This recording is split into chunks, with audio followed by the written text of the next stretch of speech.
جعل رمضان شهر الصيام وأنزل فيه القرآن هدى للناس وبينات من الهدى والفرقان. اللهم صل وسلم على سيدنا محمد خير الأنام وعلى آله وأصحابه يا نبي العلوم والحكم. وبعد. Para Bapak Ibu jemaah salat subuh Masjid Besar Baitur Rahman yang dimuliakan Allah Subhanahu wa taala. Bersyukur tiada henti kita selalu kepada Allah, salawat serta salam semoga tetap berlimpah curah pada Rasulullah Muhammad sallallahu alaihi wasallam. Tidak terasa waktu terus mengantarkan kita. 18 hari sudah kita lewati dalam mengisi bulan Ramadan ini. Kita sudah masuk di hari yang ke-19.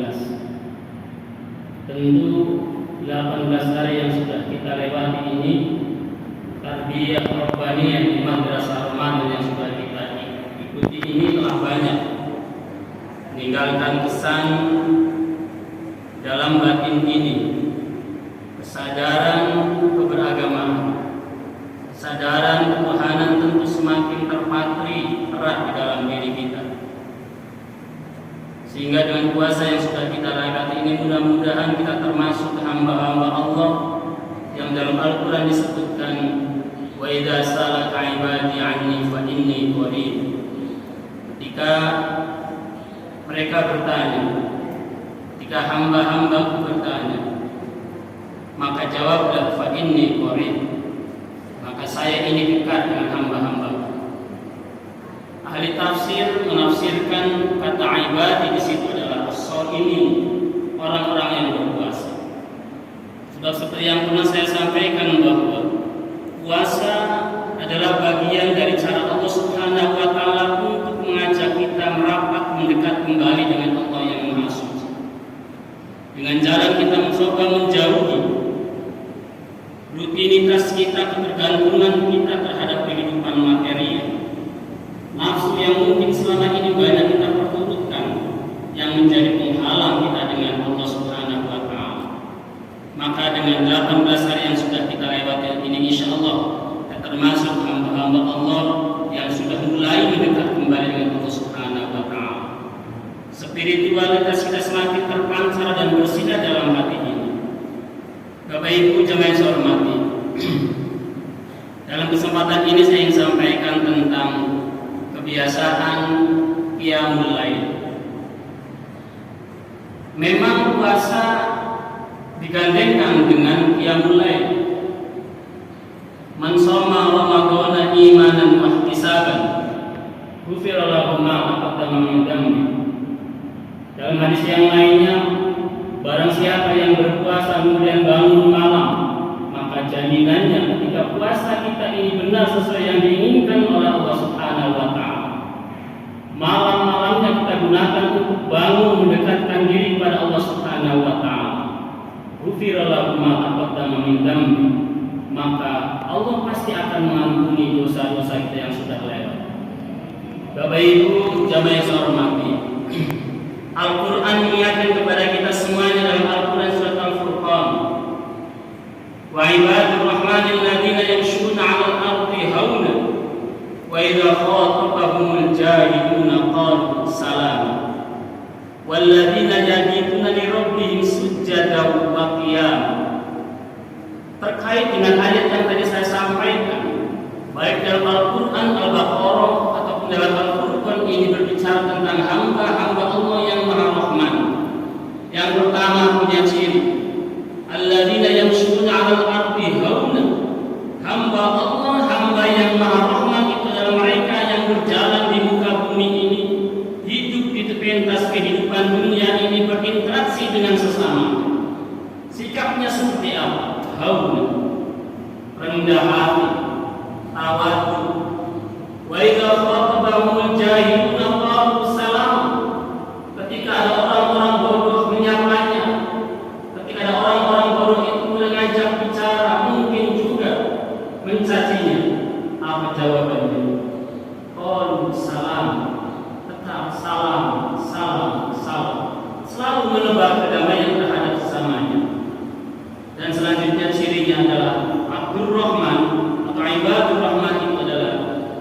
walladzina yabituna li rabbihim sujjadan wa qiyam. Mereka adalah orang-orang yang menghabiskan malamnya untuk apa? Untuk Tuhan mereka dengan apa? Dalam bentuk apa? Sujjadan wa qiyam. Sujud, bangun malam dia, laksanakan sholat malam. Itulah ciri-ciri diantaranya hamba-hamba Allah yang Maha Rahman, ibadur Rahman yang akan saya sebutkan. Walladzina yabituna li rabbihim sujjadan wa qiyam. Bapak Ibu hadirin yang saya hormati, memang bulan puasa ini begitu tepat momennya untuk membangkitkan dan menumbuhkan kembali rasa spiritualitas kita, sensitivitas keberagamaan kita. Tentunya diantaranya adalah dengan berbagai macam kegiatan ibadah, di dalamnya adalah qiyamul lail. Dalam surat Al-Muzammil Allah juga ingatkan, ya ayyuhal muzammil qumil laila illa qalilan nisfahu aw inqus minhu qalilan aw zid 'alaihi wa rattilil qur'ana tartila inna sanulqi 'alaika qawlan thaqila inna nashi'atal laili hiya ashaddu wa qila.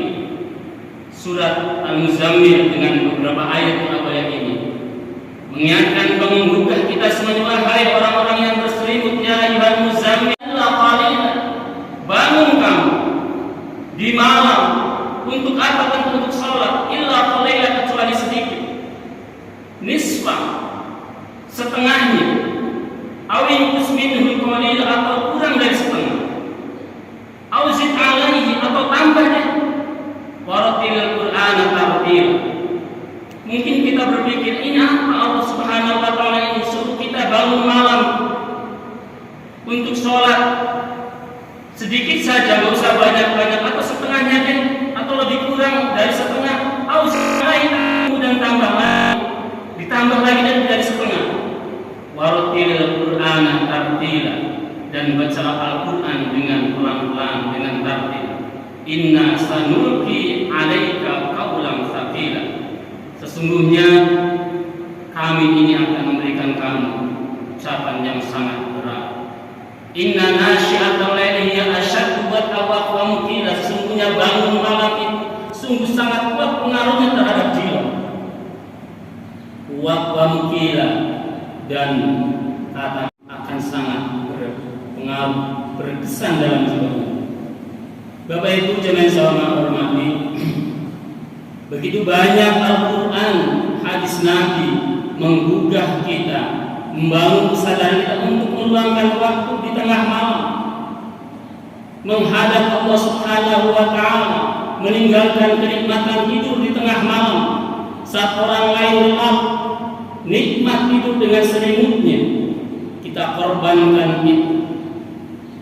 Kita tinggalkan kenikmatan itu, tapi kita lebih mengejar kepada keagungan yang Allah janjikan, disebabkan dengan bangun malam ini. Wa minna ibadah tambahan wajib dari Allah kepada beliau untuk lebih mendekatkan diri kepada Allah Subhanahu wa ta'ala. Karena sungguh ketika kita merasakan bangun malam, mendekat kepada Allah Subhanahu wa ta'ala, tundukkan jiwa ini, tempelkan dahi ini dengan sujudnya di hadapan Allah Subhanahu wa ta'ala saat orang lain terlelap tidur suasana ini, itu akan lebih sangat berpengaruh, meninggalkan kesan yang mendalam terhadap jiwa ini. Makanya kita sholat tahajud, karena memang kita sendiri dianjurkan lama panjanglah ketika sholat itu di hadapan Allah Subhanahu wa ta'ala. Bapak Ibu jemaah yang saya hormati, dalam hadis dijelaskan bahwa ada beberapa dari sholat malam mulai tahajud ini yang namanya sholihin qabla, bahwa tahajud itu adalah kebiasaan ibadah yang tak pernah ditinggalkan, tradisi yang selalu dilakukan oleh orang-orang sebelum kalian, dari Nabi Muhammad, para sahabat, tabi'in, orang-orang salafus saleh, selalu tidak pernah beliau itu meninggalkan sholat tahajud, karena meyakini betapa manfaat, agungan, kemuliaan yang Allah janjikan akan diberikan kepada mereka yang mau mengorbankan sholihin qablakum. Ini menjadi kebiasaan para salafus saleh, hamba-hamba Allah yang saleh. Karena begitu kesempatan berharganya malam itu ketika kita datang Allah Subhanahu wa taala. Saat kita sudah tidur, kemudian bangun, suasana hati lebih tenang, jiwa lebih tenteram, maka itu akan sangat memberikan kesan yang mendalam bagi kita untuk beribadah kepada Allah Subhanahu wa taala. Makanya para ulama mensyaratkan kalau tahajud itu syaratnya adalah sudah tidur dulu. Berapapun itu waktunya. Kapan yang terbaik? Yang penting pada waktu malam. Kalau merujuk pada ayat tadi, misalnya nisfah ketika pertengahan malam. Kalau misalnya malam itu dari jam 6 sore sampai jam 6 pagi, 12 jam ya. Kita bagi misalnya jadi setengah, berarti 6 jam. Kalau jam 6 dikurangi ditambah 6 berarti jam 12 malam. Sudah tidur kita lebih dahulu kemudian bangun malam, atau 2/3-nya atau 1/3-nya.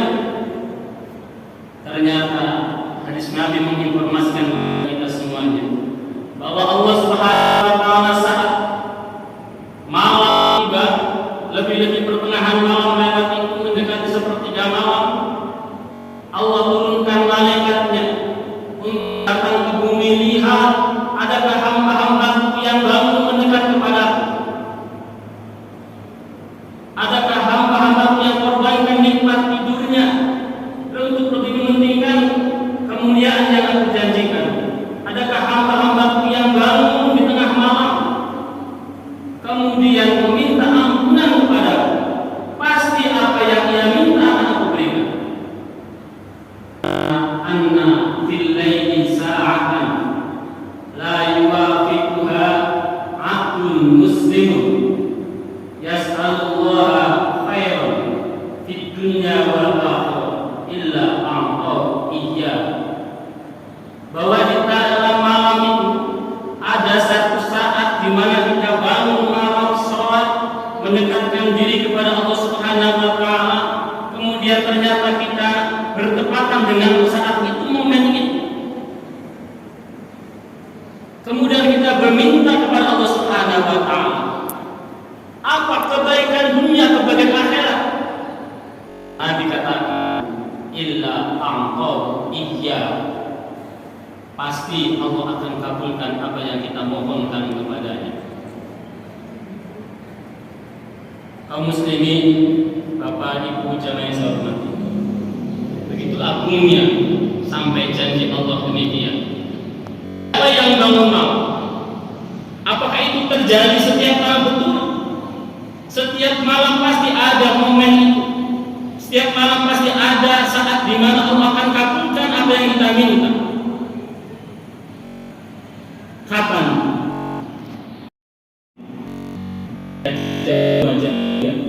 Atau menjelang sahur, itu adalah saat yang dimungkinkan potensi saat la yufiq 'abdul muslim yas'alullaha illa a'tahu iyyah. Saat kalau seorang hamba datang kepada Allah, bermohon kepada Allah Subhanahu wa taala, bertepatan dengan saat itu, maka pasti akan dijawab apa yang mintanya kepada Allah Subhanahu wa taala. Sepertiga malamnya. Jadi sama kita yang pertama, bahwa itu adalah kebiasaan tradisi ada yang tidak pernah ditinggalkan orang-orang oleh kita semua. Yang keduanya, bahwa fa'innahu qurbatun ilallah. Salat malam tahajud itu adalah bagian cara yang akan bisa mendekatkan diri kita kepada Allah Subhanahu wa taala. Ini mungkin sejalan dengan hadis Nabi yang lain. Maqarraba 'abdun ilayya bin nawafil hatta uhibbu. Tidak seorang hamba yang berusaha untuk mendekatkan dirinya kepada dengan melaksanakan fardu, dengan melaksanakan an-nawafil, salat-salat sunnah, hatta uhibbah, sampai kemudian aku mencintainya. Ketika seorang sudah dicintai oleh Allah Subhanahu wa taala, ketika orang kemudian mampu sedikit pun menjadi sebuah kebaikan, ketika kita korbankan nikmatnya itu untuk datang menghadap Allah Subhanahu wa taala. Inna sanulqi 'alaika qawlan tsaqila. Ini bisa bermakna karena memang Allah akan memberikan firman-Nya, menurunkan kalam-kalamnya Nabi Muhammad SAW, atau punya makna bisa dibedakan. Orang yang sering bangun malam, maka turunnya katanya penuh dengan hikmah, maka ucapannya berbobot, maka ucapannya, kata-katanya penuh dengan hikmah kebaikan selalu yang ia tunjukkan dan keluarkan dari mulutnya. Karena memang orang yang bermalam, dia akan meninggalkan kesan yang mendalam dalam jiwanya, dan ucapan, kata-kata, pikiran yang diucapkan saat malam itu sangat membekas di dalam hati kita. Bapak Ibu semuanya saya hormati, Ramadan adalah momen yang tepat untuk membangun kebiasaan kita, untuk membangun kebiasaan kita, membagi waktu, meluangkan waktu untuk lebih mementingkan spiritualitas kita, mendekatkan diri kepada Allah Subhanahu wa Ta'ala. Korbankan nikmatnya, kenikmatan fisik, nikmat rohani akan lebih enak dirasakan dengan bangun malam dekat dengan Allah Subhanahu wa Ta'ala. Itu saja yang saya sampaikan. Mudah-mudahan bermanfaat. Mohon maaf. Wallahul muwaffiq ila aqwamit thoriq. Wassalamualaikum